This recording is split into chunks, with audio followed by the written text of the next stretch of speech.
కమ్యూనిస్టులు బలపరుస్తున్నారు కాబట్టి సిపిఎం వీళ్ళు అవకాశాలు ఎక్కువగానే ఉండొచ్చు. ఇది సెమీఫైనల్ ఫైనల్ తర్వాత వచ్చిన చిరు ఫైనల్ అనుకోవచ్చు దీన్ని. సార్ ఇందులో ఒక్క విషయం, మీరు మల్లన్న విషయం తీసుకొచ్చారు కాబట్టి నాగేశ్వరరావు గారు దీని మీద బెటర్ పర్సనల్గా నాగేశ్వర్ నాకు మంచి మిత్రుడు. మనం ఎన్నికలు అయిన తర్వాత మల్లన్నే మాట్లాడలేదు ఇంతవరకు దాని మీద. You leave it.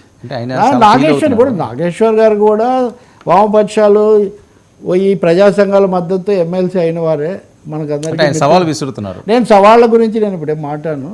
Let me wait. ఈ ఎన్నికల్లో లౌకిక శక్తులు గెలవాలనే ఉద్దేశంతో ఈ మద్దతు ఇస్తున్న సమయంలో దాని మీద ఇంకెలాంటి ఇది సవాళ్ళు ప్రతి సవాళ్ళు వివాదాలు నేను కోరుకోవట్లేదు.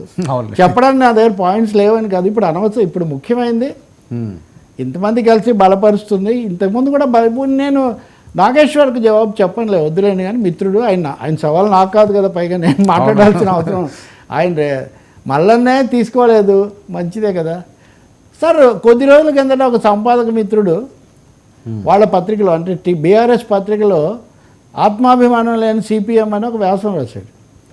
కేరళలో రేవంత్ రెడ్డి వెళ్ళి పినరాయి విజయన్ ఇంత తిట్టి వస్తే కూడా సిపిఎం కాంగ్రెస్కు మద్దతు ఇస్తుందా అంటే రేవంత్ భట్టి విక్రమార్క వీళ్ళు మాట్లాడాక నేను ఆ రోజు మీకు రేవంత్ మీద నేను ఎంత తీవ్రంగా మాట్లాడానో మీకు తెలుసు.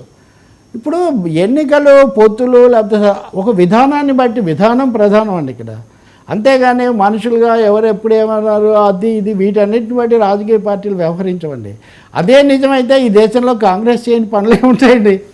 అలాగే చంద్రబాబు నాయుడు తెలుగుదేశం, చంద్రబాబు నాయుడు ఎన్టీఆర్ కాంగ్రెస్ కమ్యూనిస్టులు తెలుగుదేశం చాలాసార్లు కలిశారు. ఇప్పుడు ఆయన వెళ్ళి బీజేపీతో కలిశాడు. ఇప్పుడు అంతకుముందు దానికి క్షమాపణలు చెప్తేనే కానీ కుదరదని. క్షమాపణలు ఇక్కడ ఏమో ఉండవు, సమాపన అంటారు, ముగింపు. ఒక విధానం మారడము అంటే అప్పుడు అది ముఖ్యంగా పనిచేస్తుంది ఇక్కడ. ఇప్పుడు టీఆర్ఎస్ ఉంది, మునుగోడు ఉప ఎన్నికల్లో కమ్యూనిస్టులు బలపరిస్తేనే వాళ్ళు గెలిచారు.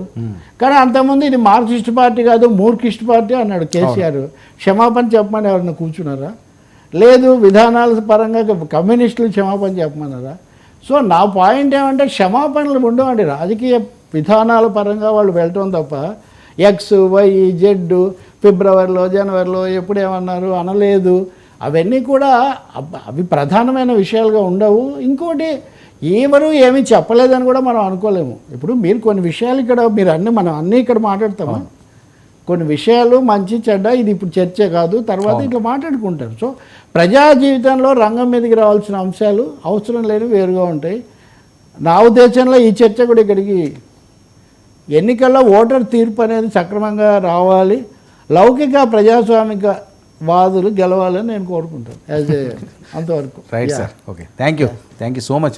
ఇంకోటి మీరు నాగేశ్వర్, చుక్కారామయ్య, రామిరెడ్డి, బాలసుబ్రహ్మణ్యం ఇట్లా చాలామంది పీడిఎఫ్ తరఫున వామపక్షాలు ప్రజా సంఘాల మద్దతుతో వాళ్ళు వచ్చారు. అవును, వాళ్ళందరూ వ్యక్తిగతమని కూడా మనం ఏం చెప్పలేము, వాళ్ళకు కూడా ఆ భావాలు ఉన్నాయి కాబట్టి వచ్చారు.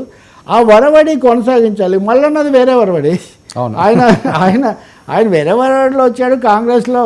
ఆ మాటకు వస్తే రేవంత్ రెడ్డి స్వయంగా ఎమ్మెల్సీగా ఉండి వచ్చాడు కాబట్టి I think Revanth may take care of his MLC after winning the election. ఇంతమంది బలపరిచాక మళ్ళీ గెలుస్తాడు, గెలవాలి అని నేను అనుకుంటాను. Right sir, thank you.